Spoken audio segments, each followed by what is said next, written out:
God willing, we're going to try and get through Ruth chapter 2 and Ruth chapter 3. The story so far, if you missed last week, from Ruth chapter 1 is that Naomi and Elimelech and their 2 sons left Israel to go to Moab. And then in Moab, Elimelech dies, and the sons marry Orpah and Ruth, 2 Moabitish women. Then the sons die, and then Naomi realizes her position and decides to return to Israel. And Orpah turns back to go to Moab, but Ruth sticks with Naomi, and they come to Israel, having dedicated themselves to the God of Israel. And now they're there in Israel. They're facing poverty, as it were, because there's no means for them to get any food. They can't work. There's no man about the house, so to speak. But they have come at a wonderful time. We read in verse 22 of chapter 1 that Naomi returned, and Ruth the Moabitess, her daughter-in-law, with her, which returned out of the country of Moab. And they came to Bethlehem in the beginning of the barley harvest.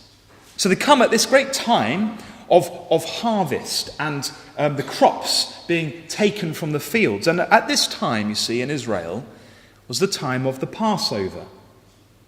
So not only was it a great time of celebration from a practical and a natural perspective, but also from a spiritual perspective, what was being celebrated in the culture of the Israelites at the time was the deliverance from Israel. And you can imagine Naomi and Ruth entering into this as they had been delivered, as it were, from Moab. And so they would have been on a spiritual high. You know, I often think it's sad in a way that we don't keep some of the holy days of Israel. I have heard of some Christadelphians doing it, because they're there in God's law to remind Israel of certain things. And sometimes we don't have that because of our Gentile culture. But they would have entered into the spirit of the Passover at this time. And we find then them dwelling in the land of Israel at this time of harvest. Now in verse 1 of chapter 2, we're introduced by the divine storyteller to Boaz. We read with Brother Vic, Naomi had a kinsman of her husband's, a mighty man of wealth, of the family of Elimelech, and his name was Boaz. Now this is a statement of fact. Naomi didn't really know this, it seems, nor did Ruth. But we're told this right at the start because as the story unfolds, we see that this is a key part of the story, and it lends weight to the drama of the situation. You see, there was this kinsman, a blood relative, related to Elimelech. And he wasn't a close one. The word kinsman there in verse 1, it just means, it could even mean an acquaintance, but in the context we see, it does mean a distant relative. And he was of the family or the kindred of Elimelech. And you may have mentioned last time, we mentioned the law of the brother and how important that law is going to become in our studies will become apparent. The Levirate law. And the whole point of it, and we'll look at it briefly in a bit, is that the line of the dead was to continue by a brother marrying his brother's wife after the original brother had died. And so we're being told something quite important here, that there was a marriage hope, as it were, unbeknown to Naomi and to Ruth in verse 1 through this man Boaz. Now it calls Boaz various things. It says that he was a mighty man of wealth. And that word wealth, it means virtue. He was a man of means. And where it says there, the mighty man is a man of virtue. And when it says of wealth, that really kind of gives the idea of strength and substance. This was a rich man. And Boaz, the name Boaz, it's difficult for the linguists. Some of them, the best I could find was fleetness. He was quick, as it were. He was fast. And we see later on that he was actually quite an elderly man, in comparison to Ruth at least.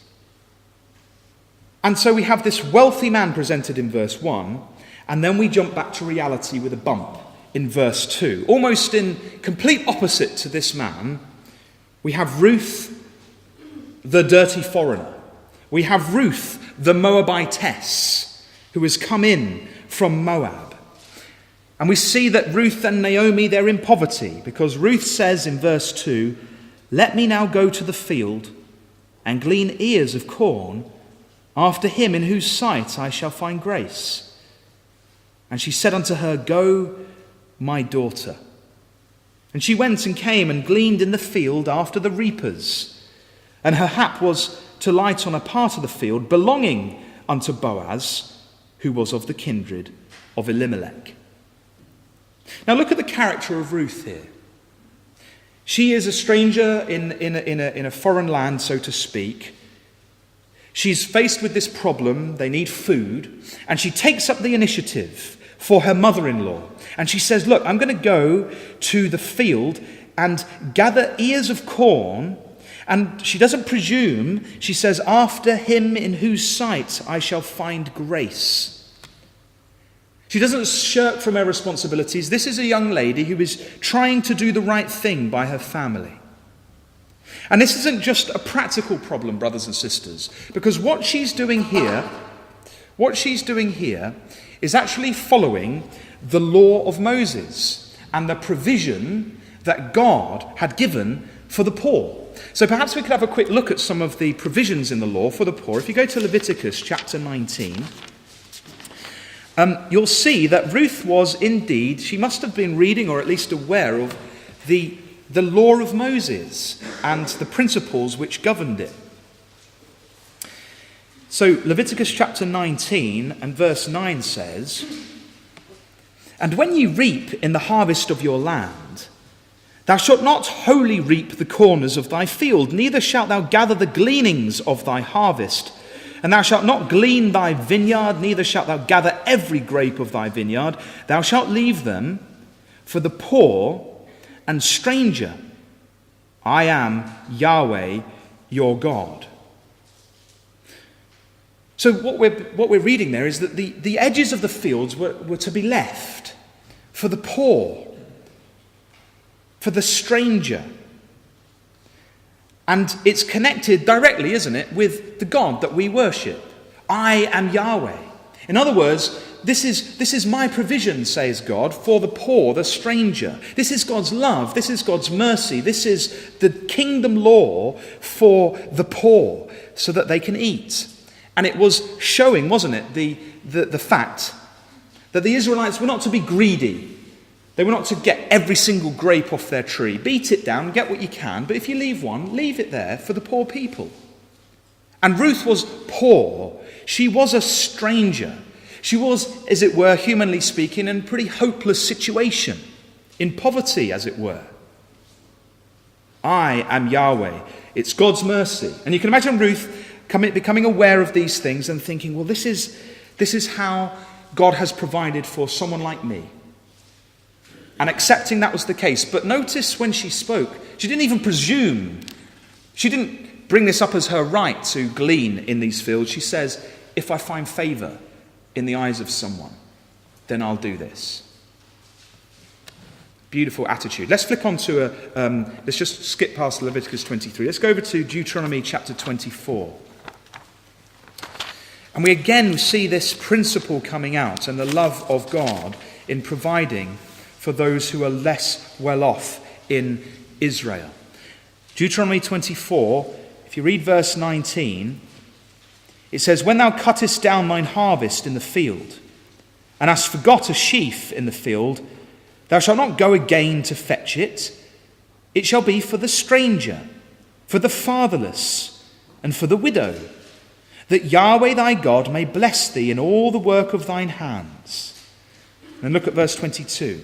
"And thou shalt remember that thou wast a bondman in the land of Egypt before I command thee to do this thing." And you just wonder, don't you, that because they were celebrating Passover at this time, whether these passages had been read by Ruth. And this is what triggered her motivation at this time, to think this is how God has provided for the poor. And so I'm going to go and see if there's a field that I can glean in behind. And maybe someone might forget some sheaves in that field and we can eat.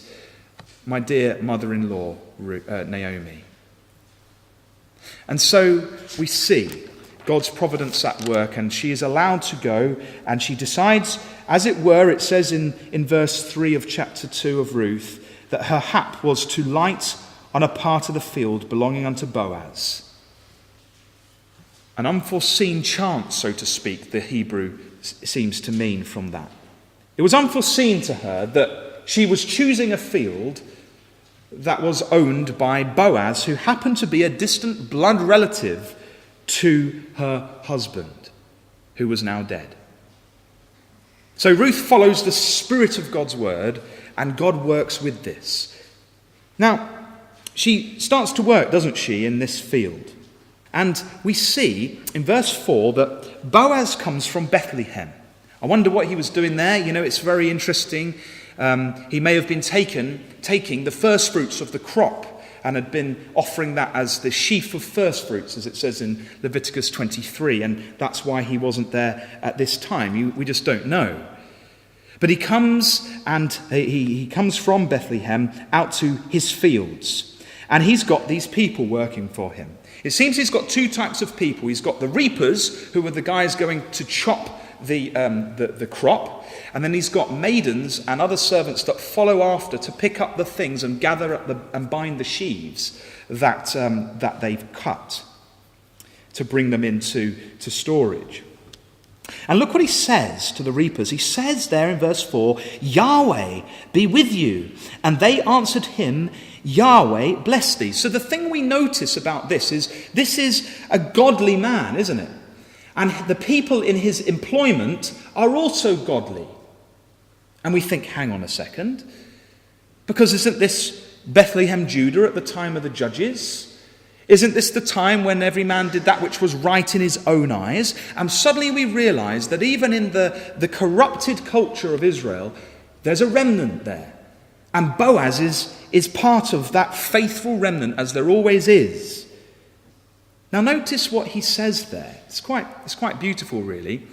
The Lord bless thee. The Hebrew is Yahweh Barak.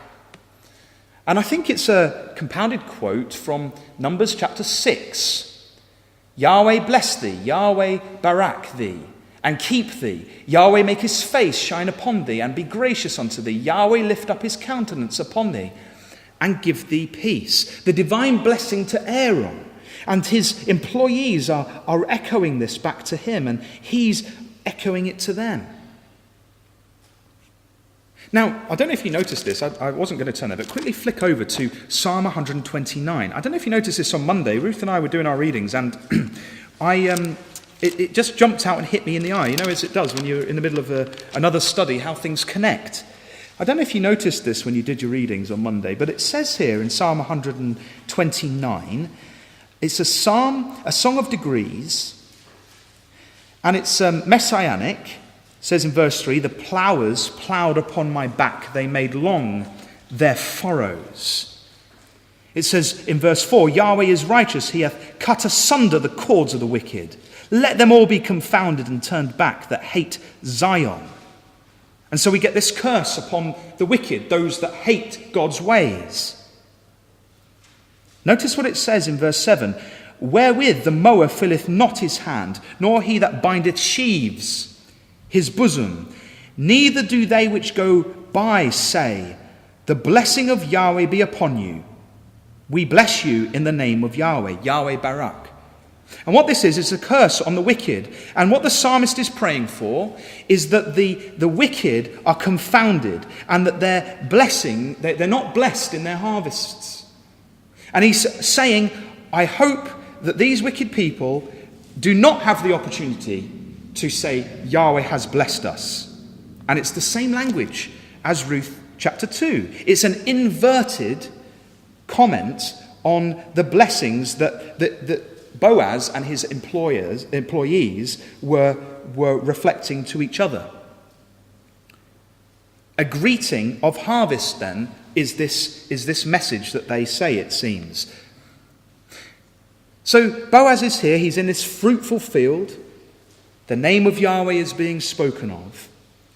And he sets his, he looks up and he sees the work that's going on. And he says in verse 5, "Whose damsel is this?" in reference to Ruth. That's the most peculiar thing to say, don't you think? Because he could say, "Who is this young damsel?" But he doesn't. He says, "Whose is this young damsel?" So there's something about this woman that makes him think that she belongs, as it were, to somebody else. Now, I'll just suggest this to you, because it will come up later, but I wonder if she was wearing her widow's garments at this moment in time. And that's why he says, "Well, whose is this damsel?" In other words, who's died that she's come to glean in our fields? Just a suggestion, which I'll come back to in just a minute. But the point is that Boaz was a caring man, wasn't he? He takes notice of things. And he cares. Who is this that has become so poor that they have come here? And the servant says in verse 6, the lead servant that was over the reapers, he says, "It is the Moabitish damsel that came back with Naomi out of the country of Moab. And she said, 'I pray you, let me glean and gather after the reapers among the sheaves.' So she came and hath continued even from the morning until now, that she tarried a little in the house." Now, you can see here some very interesting things.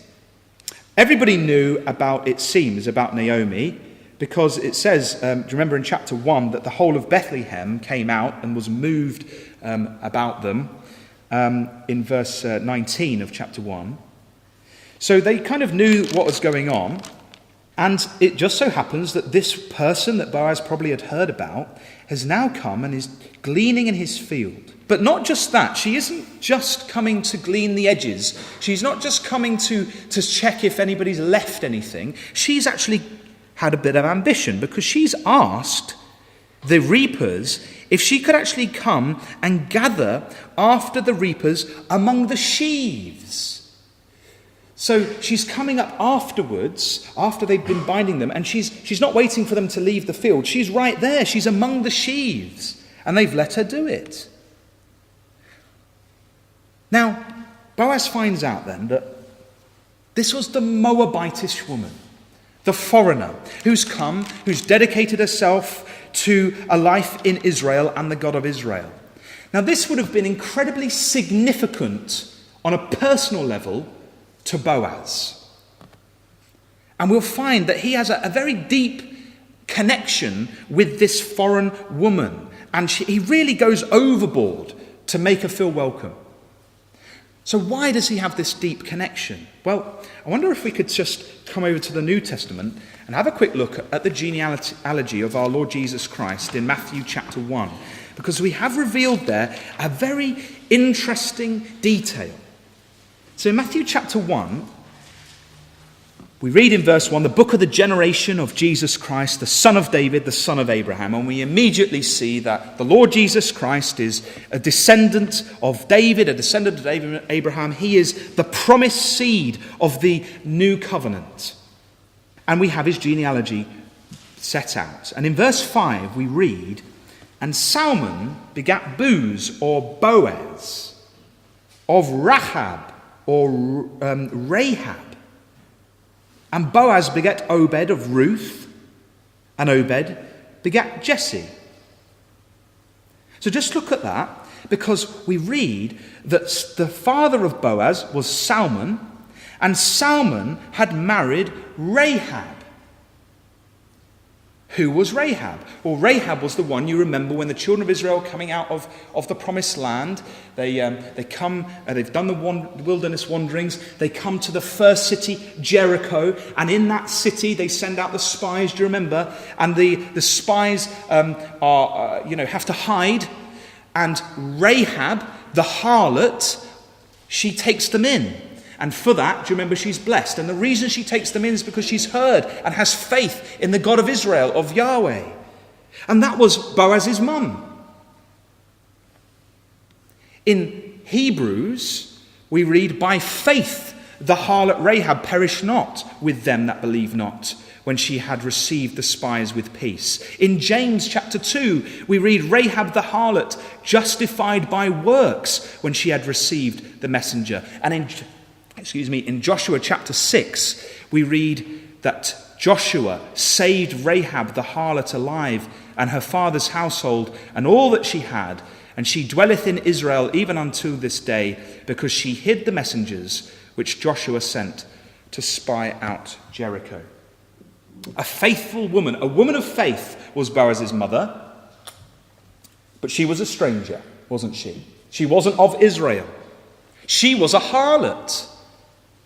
Yes, she had been involved in the salvation of Israel and the spies, but do you think that in all parts of Jewish society, Rahab would have been welcomed in with open arms, a harlot, a dirty foreigner?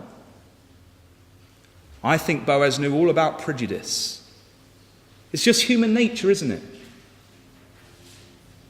Maybe that's why he wasn't married, the son of a harlot, a stranger's daughter.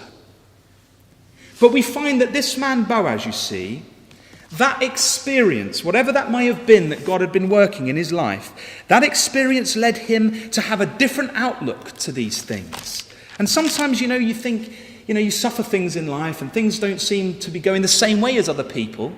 And sometimes we have no idea why. But it might just be that God's working in your life to give you a different perspective. And I think that's what's happening here, because when Boaz finds out, if we flip back to Ruth chapter 2, we find he goes overboard to make this young foreign girl welcome. He says in verse 8, "Hearest thou not, my daughter? Go not to glean in another field, neither go from hence, but abide here fast by my maidens." Don't go anywhere else. Make yourself at home in my fields. He calls her his daughter. She's a Moabite. That wouldn't have been culturally acceptable, would it? And he's like this father figure to her. And he says there, abide, he says at the end of verse 8, abide here fast. It's the same word in Ruth chapter 1 and verse 14, where it says that Ruth clave to Naomi. They abode together, they stuck together. And he's telling Ruth not to go anywhere else. In verse 9 we read he's told all these young men not to touch her, which shows how vulnerable she may have been and perhaps hints at the wickedness that actually did still exist in Bethlehem, Judah. And he says to her in verse 9, if you get thirsty, it's very thirsty work in the heat of the day, we've got some water for you as well. So he's going overboard, isn't he? He's gushing over to make her feel welcome. I ask the question, brothers and sisters, how welcoming are we when a stranger comes in amongst us? How interested are we actually in them? I'm not talking about saying, hello, how are you?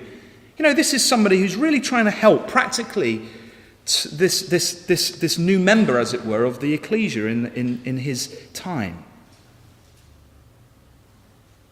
In verse 10, we read of Ruth's reaction to this abundance of niceness from Boaz. Then she fell on her face and bowed herself to the ground and said unto him, "Why have I found grace in thine eyes, that thou shouldest take knowledge of me, seeing I am a stranger?" She's very conscious, isn't she, of her background. And the implication of what she says there is that other people weren't taking knowledge of her. Other people didn't care about her. Why are you, Boaz? Why are you? And notice what Boaz says in verse 11 and 12. He says unto her, "It hath fully been showed me all that thou hast done unto thy mother-in-law since the death of thine husband, and how thou hast left thy father and thy mother and the land of thy nativity, and art come unto a people which thou knowest not heretofore. Yahweh recompense thy work, and a full reward be given thee of Yahweh God of Israel, under whose wings thou art come to trust."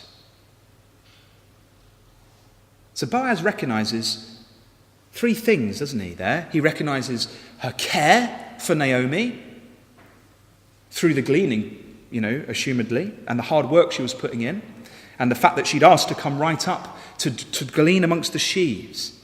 He recognized that wasn't a selfish thing or a greedy thing. She's trying to help her mother-in-law.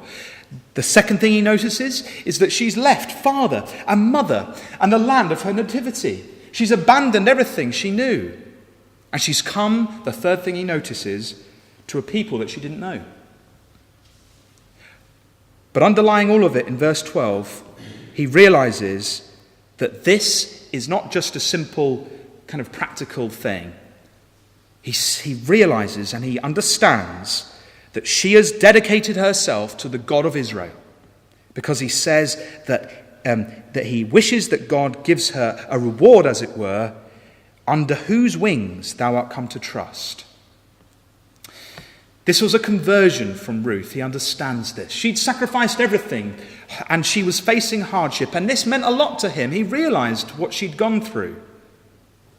Now, this little statement of Boaz's is in the center, verse 11 and 12, of one of those chiastic structures that we mentioned the other week. The chiastic structure is where you get repeated words and phrases which lead into a central point. And the words of Boaz sit smack bang in the center of the chiastic structure. And so God's word, through his Spirit, is highlighting that this is one of the key points he wants us to take away from this passage. I can give this to anyone at the end if they want. Those three things, the mother-in-law, the father and mother, and they left the land.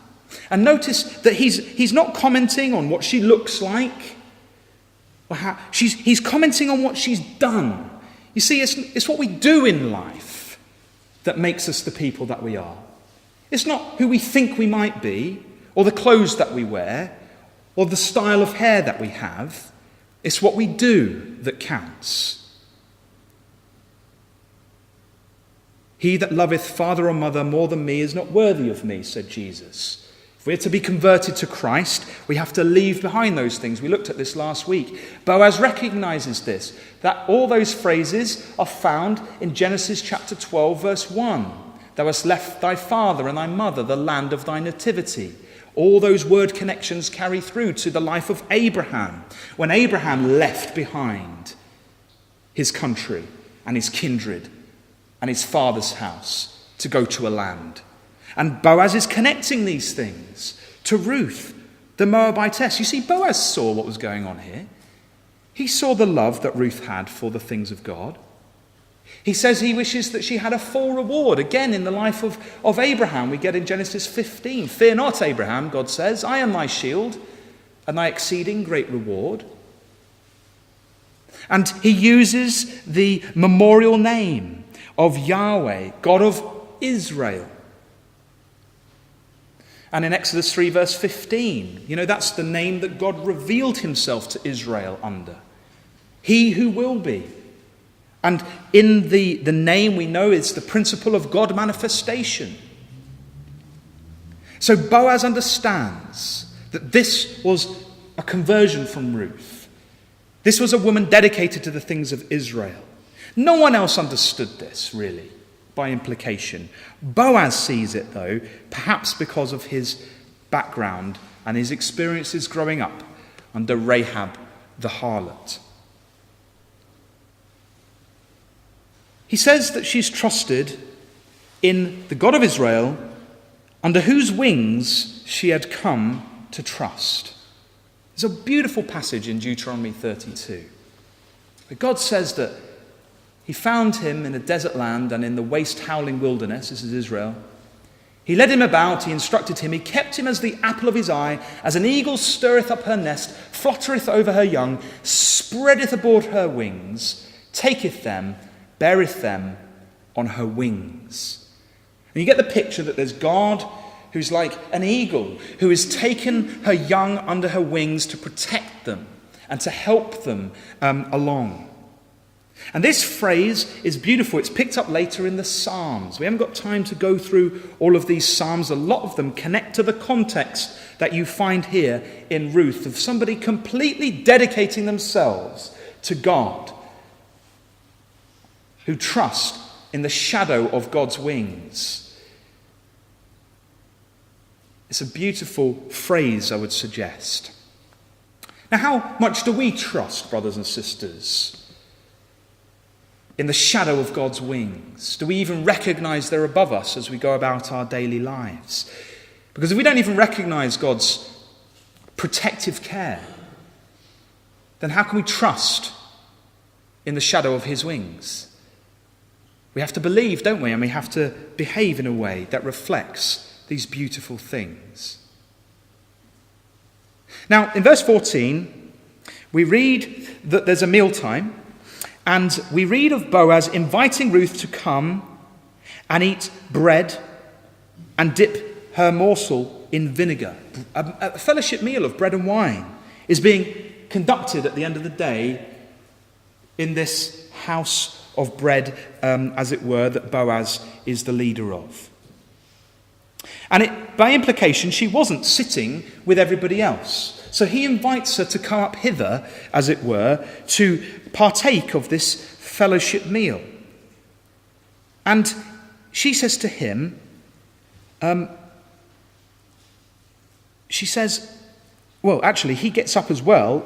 She sat beside the reapers, and he actually goes even a step further, and it seems that he takes a delicacy, parched corn, and he actually personally gives it to her to eat. And it says, and she was sufficed and left. And some translations have, and she ate and was satisfied, but kept some back. And we'll find later that she saved a bit for Naomi. But she's making a massive impression on Boaz. Because in verse 15, when she'd risen up to glean, Boaz commanded his young men, saying, "Let her glean even among the sheaves, and reproach her not." Not only that, she wasn't even allowed to come right up to the sheaves, but he says in verse 16, "And let fall also some of the handfuls of purpose for her, and leave them, that she may glean them, and rebuke her not." So we find again this Boaz, how he's going over and above to look after this stranger who had found her way into his field. And so in verse 17, she gleans all day until evening. Not only does she do that, it's hard work obviously, but we find that after the sun's gone down, she beats out that she had gleaned, which means that she, you know how it works, there's husks around the corn. She beat and threshed, as it were, the produce that she'd got, in order that the beautiful seeds were left, the useful bits of the harvest. So she's a very hard worker. And it says there that she had left about an ephah of barley. And it's a bit tricky to put this in modern terms because it's a liquid measurement. But you know those water canisters that you see in offices sometimes? Well, the top of one of them contains 20 litres of water. So it was about that amount. I don't know what the weight of that is in barley grain, but you can imagine it was quite heavy. So she's been hard at work going through. Now she comes back to Naomi in verse 18, and she shows her mother-in-law what's happened, and she says to her in verse 19, "Where have you been?" And Ruth says to Naomi, "The man's name with whom I wrought today is Boaz." Now this must have clicked something in Naomi's head. Boaz. And she says, "Blessed be he of Yahweh, who hath not left off his kindness to the living and to the dead." So she thanks God for Boaz. And she says, thanks be to God that the living and the dead are being taken care of. Now what do you think that means? Well, I think the living obviously means those that are alive at the time. So Ruth, Naomi, possibly even Boaz himself. And the dead, what does it mean by the dead being looked after or blessed by God? Well, surely that means Mahlon, Elimelech, those that had died. They're being looked after. So I think what Naomi is saying, something's clicked in her head and she's realizing God's behind this. Something's going on here. That the dead are being looked after somehow. And she says at the end, "The man is a near of kin unto us, one of our next kinsmen." Now we're going to look at this a little bit in our final study, But the word kinsman there is ga'al. It means the redeemer. He's a redeemer. He's part of this levirate law. And he is able to continue the seed of the dead. And verse 21, Ruth the Moabitess said, he said also unto me, thou shalt keep fast by my young men. And so Ruth's now realizing something else is going on here. He's being overly nice to us. And Naomi says in verse 22, it is good, my daughter, that thou go out with his maidens, that they meet thee not in any other field. She can see the hand of God. They can see where this might be going. And so Naomi is saying, don't go anywhere else. And so in verse 23, we read that the harvest time continues on day after day. Naomi goes out to glean in Boaz's fields. And he obviously would have got to know her a bit more, and there would have been, no doubt, many discussions that took place between Ruth, and the gleaners. Now, it's interesting just to consider that in Ruth chapter 2, the key word peppered throughout in verse 2, verse 3, verse 7, verse 8, verse 15, verse 16, verse 17, 18, 19, and 23, the key word there is glean. It's all about gleaning. It's all about gathering in the fruit of God's blessing. Beautiful Psalm 104. O Yahweh, how manifold are thy works. These wait all upon thee, that thou mayest give them their meat in due season, that thou givest them, they gather or glean.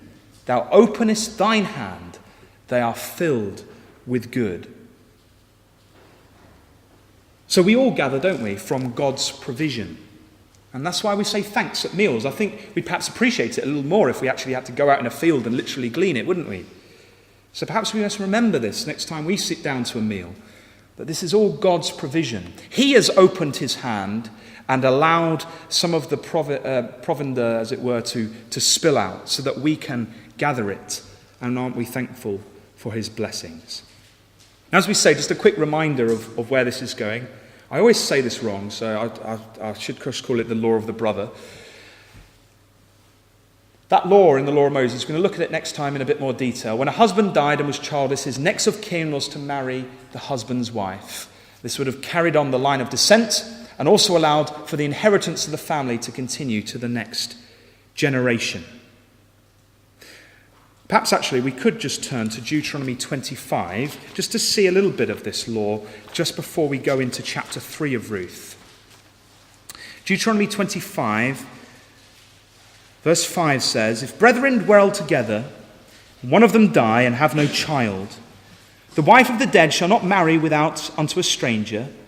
Her husband's brother shall go in unto her and take her to him to wife, and perform the duty of an husband's brother unto her. And it shall be that the firstborn which she beareth shall succeed in the name of his brother which is dead, that his name be not put out of Israel. Now, by this law, you see, and by the fact that there was a blood relative, not a direct brother, as it were, but a distant relative, Ruth now, we find, has a right, as it were, legally, of obtaining a husband of the male relatives of Elimelech, who is still alive. And Naomi connects this. So if you turn to Ruth chapter 3 again, we find that this has been whirring around Naomi's mind. She knows that Boaz has a soft spot for Ruth. She obviously realizes that Ruth looks up to this wonderful man who's full of the blessings of God and full of care and interest in her. And she perhaps also knows that Boaz would never make a move on Ruth because he was an older man, you see. And so Naomi, the mother-in-law, as mother-in-laws tend to do, sorry, Christine, she has a plan, and she gets the plan started by giving Ruth a few ideas, right? So she hatches this plan, and it's a bit of a strange plan, if we're honest. It has to be a secret, that's the first thing. And she says in let's just read verses 1 to 3. She says, Naomi, her mother-in-law, said unto her, My daughter, shall I not seek rest for thee, that it may be well with thee? And now is not Boaz of our kindred, with whose maidens thou wast? Behold, he winnoweth barley tonight in the threshing floor. Wash thyself, therefore, and anoint thee, and put thy raiment upon thee, and get thee down to the floor. But make not thyself known unto the man, until he shall have done eating and drinking. And it shall be, when he lieth down, that thou shalt mark the place where he shall lie, and thou shalt go in and uncover his feet, and lay thee down, and he will tell thee what thou shalt do. And she said unto her, All that thou sayest unto me, I will do.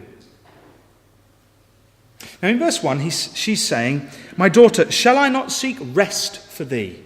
And I think it was Brother Simon in the comments last week mentioned that this Hebrew word manawak, rest, it's actually a word that's already been used in Ruth chapter 1, verse 9, where Naomi says to Orpah and Ruth, before they come back to Israel, she says that Yahweh grant you that ye may find rest, each of you, in the house of her husband. And she's saying, go back and get married in Moab. And that's going to be like a rest for you.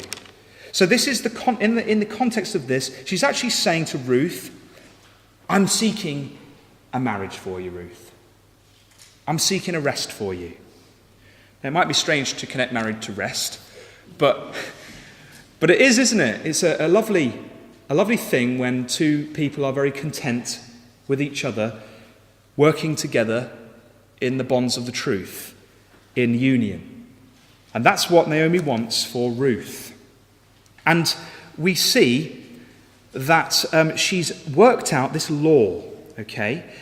But then she has this very strange and peculiar plan.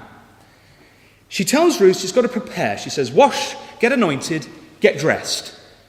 She says, go out to where Boaz is winnowing. And that was where they threw up the crop that had been cut down, and the wind blew away the chaff, and the good seeds came down. So it seems to be that on this night, the conditions were such that it was a prime time, and she knew that Boaz, after his employees had gone home, would still be working late and would still be on his own and would probably go to sleep that very night on his own in the threshing floor. So she says, go along, mark or know where he's going to go to sleep, and then when everyone's gone, as it were, and he's had his food and he goes down to sleep, you go there, uncover his feet, lie down next to him, at his feet, and then when he wakes up, he'll tell you what to do. You think, I was scratching my head over this for some time, like, what is going on? A lot of the commentaries say this is an ancient custom. What, really? This is something that happened all the time, was it? People just, went to winnowing floors and laid down at other people's feet. I don't think this is necessarily that. It may be, but I don't see any evidence for it. So what's it all about then? Well, in verses 6 and 7, it happens. And in verse 8, we read that poor Boaz is in the middle of the night. See, this wasn't something that happened all the time. He wakes up at midnight and he's afraid. What's going on? He turns himself around and behold, a woman lay at his feet. He's in shock. What is going on? And he says, who are you? In verse 9. She says, I'm Ruth, thine handmaid. Spread therefore thy skirt over thine handmaid, for thou art a near kinsman, margin, one that hath right to redeem the all. And he says straight away, Blessed be thou of Yahweh, my daughter, for thou hast showed more kindness in the latter end than at the beginning, insomuch as thou followest not young men, whether poor or rich. And now, my daughter, fear not, I will do to thee all that thou requirest. For all the city of my people doth know that thou art a virtuous woman.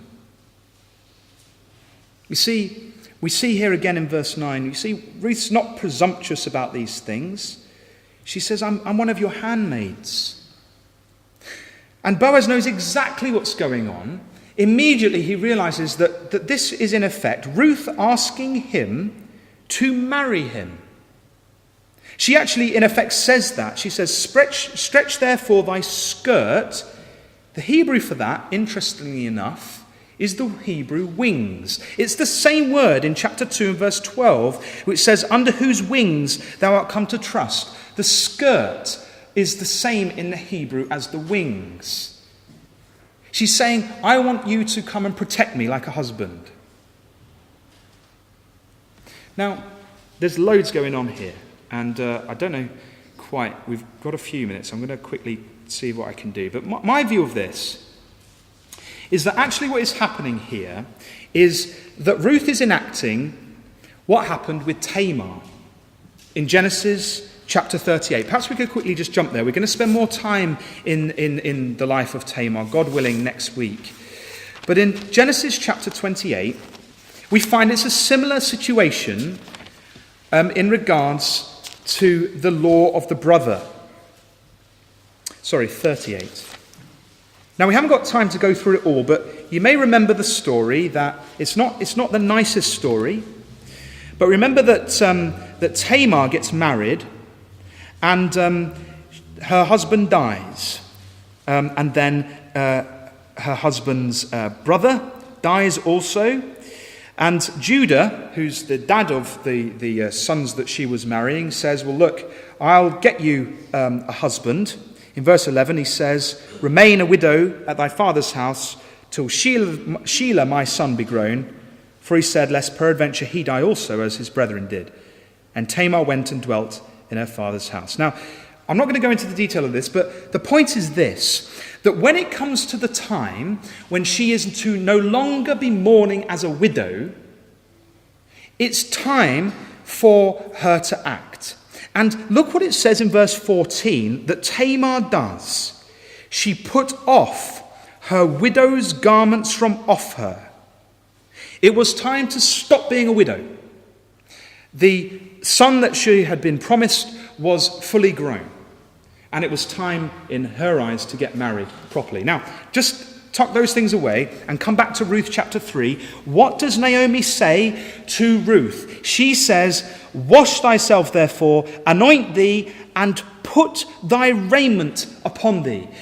Stop being a widow. The time of mourning for Mahlon is over. I think this is what she's saying. Declare that you're ready to get married. Declare that this is the time for the law of the brother to be enacted, for the near kinsman to do his redeeming work. It's time. You are ready. That's my suggestion.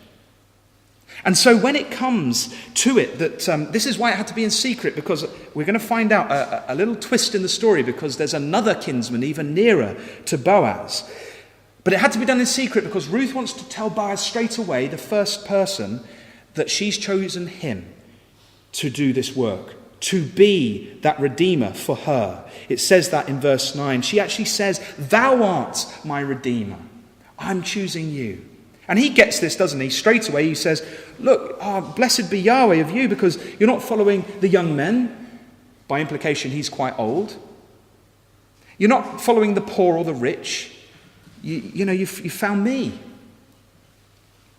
And she's saying to him, when she's saying, spread therefore thy skirt over thine handmaid, she's saying, protect me.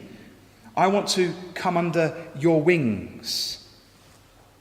Now this phrase, spreading of the skirt, it is a language of marriage. You see, God says it in Ezekiel 16 verse 8 to Israel. He says, now when I passed by thee and looked upon thee, behold, thy time was the time of love. And I spread my skirt, my wings over thee, and covered thy nakedness. Yea, I swear unto thee, and entered into a covenant with thee, saith the Lord God, and thou becamest mine. And this whole idea of her coming and uncovering his feet, I think personally was just a practical thing. Because he's fast asleep, and she uncovers his feet to make him cold, as it were, to wake him up. And she just lies there quietly until he wakes up gently, because she doesn't want to make a big fuss. And then she explains the situation, and in God's blessing, he accepts what she's suggesting. And as I say, that same word in the Hebrew for skirt is the same word wings in Ruth chapter 3 and verse 9. And so Boaz is extremely happy, isn't he, in verse 10 to 11. But here's the twist. In verse 12, he's obviously thought this through already. He says in verse 12, "And now it is true that I am thy near kinsman. Howbeit, there is a kinsman nearer than I." And he says, "Tarry this night, and it shall be in the morning, that if he will perform unto thee the part of a kinsman well, let him do the kinsman's part. But if he will not do the part of a kinsman to thee, then will I do the part of a kinsman to thee. As Yahweh liveth, lie down until the morning." What a twist in the story. You know, and Boaz is such an honourable man, isn't he? Even though he wants to marry Ruth, he follows the precepts of the law. And so he says, "No, I'm going to sort this out straight away tomorrow." Can you imagine there? It says in verse 14, "She lay at his feet until the morning." Can you imagine that what they talked about all night? You know, they wouldn't have gone to sleep, would they? They would have been talking about well, what if he says he wants to? And they just had to trust in God, didn't they? They just had to trust in God. And just in the morning, as the sun comes up, we read that Boaz, they must have been talking, because Boaz says, "Bring a veil," and he gives her loads of barley that he'd obviously been winnowing that night. And he says, "Go and take it home to Naomi." In other words, "Thank you, Naomi, for this. Really appreciate it."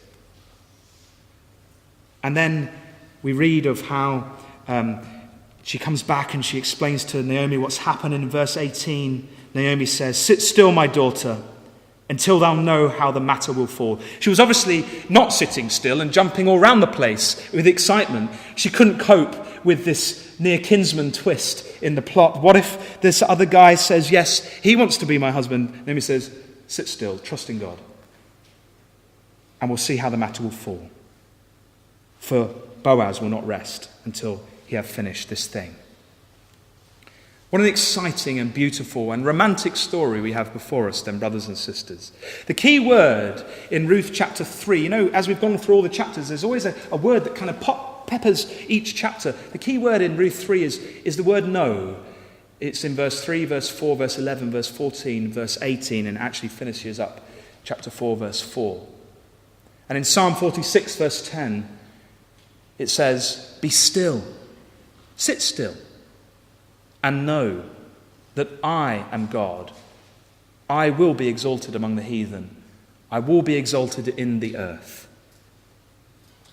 Now, Boaz calls Ruth a virtuous woman.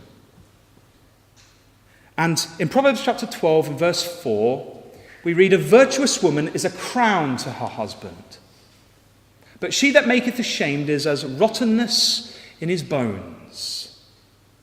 And so we have, as it is in the Proverbs, this parallelism. We have a woman that makes her husband feel rotten, and we have this virtuous woman who is a beautiful crown to her husband. The word for virtuous means a woman of substance, spiritual substance. A character of a godly virtue is the ideas that come out. And that should be a key, young people, the key thing that you look for in a marriage partner. Note these words, young men. A virtuous woman is a crown to her husband, but she that maketh ashamed is as rottenness in his bones. Note that word, young ladies. Virtuous.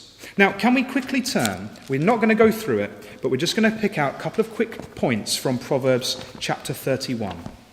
What does it mean to be a virtuous woman? Well, in Proverbs chapter 31, we have a description of the virtuous woman. And it's well worth studying and looking through if you get time, and pondering each of the sayings that are said about a virtuous woman. Look at verse 10. "Who can find a virtuous woman? Her price is far above rubies. The heart of her husband doth safely trust in her, so that he shall have no need of spoil. She will do him good and not evil all the days of her life." And as we go through the verses, we realize that she's a hard-working woman. She looks after her family. She's a worker. It's not what she thinks she's doing. It's not what she's saying. It's not what she looks like that makes her virtuous. It's what she does. It's not the things that we say that make us. It's the things that we do. And as you go through the chapter, there's two levels, as always there is in the Proverbs. There's like a practical kind of literal level, and there's a deeper, more spiritual level. In verses 13 to 17, she prepares in advance her food for her family. In verse 18, we read that she has this candle that never goes out because she's prepared prepared the light that she needs to have to do her work. As I say, there's a natural level, isn't there, on that? She's got many candles in the cupboard, so to speak. She's prepared. But then there's a spiritual level because her light never goes out. She's always issuing forth godly light. In verses 19 to 25, she works to clothe her household in strength and honour. Look at this in verse 26. She openeth her mouth with wisdom, and in her tongue is the law of kindness. She looketh well to the ways of her household, and eateth not the bread of idleness. Her children arise up and call her blessed, her husband also, and he praiseth her. Many daughters have done virtuously, but thou excellest them all. Favour is deceitful, and beauty is vain. But a woman that feareth Yahweh, she shall be praised. Give her of the fruit of her hands, and let her own works praise her in the gates. This is what counts, isn't it, brothers and sisters? We're all to be, if we remain faithful, the bride of Christ. It's not about what we look like, is it? It's not about how beautiful we are on the outside. It's what goes on in the inside. It's a woman that fears Yahweh. That's what we should be looking for, young people, in our marriage partners. Ruth was such a woman, a hard worker. She trusted in God. And what's beautiful about the whole thing is that when we started in Ruth chapter 1, Boaz is a virtuous man, the same as Ruth, just a male version. Naomi had a kinsman of her husband's, a mighty man of wealth, virtue, same word. And so we have before us these two virtuous people. It was like when they looked at each other, a bit of themselves was looking back, because they were both motivated by the same thing, by godly ways, the common interest in the things of God. They kind of both had that kind of similar background, haven't they, of as it were, maybe prejudice, but holding fast to the things of God. They were both very virtuous. So we'll just finish with our lessons. We should not neglect the poor in our ecclesia. We should seek to welcome in those who have our shared faith, go over and above what we might normally do to show an interest. We should seek to emulate a virtuous, godly character in our lives. And we need to put our trust under the shadow of God's wings and recognize his ways in our lives. In Malachi 4 verse 2, we read, "But unto you that fear my name shall the Son of Righteousness arise with healing in his wings." And that healing, brothers and sisters, is God willing for us.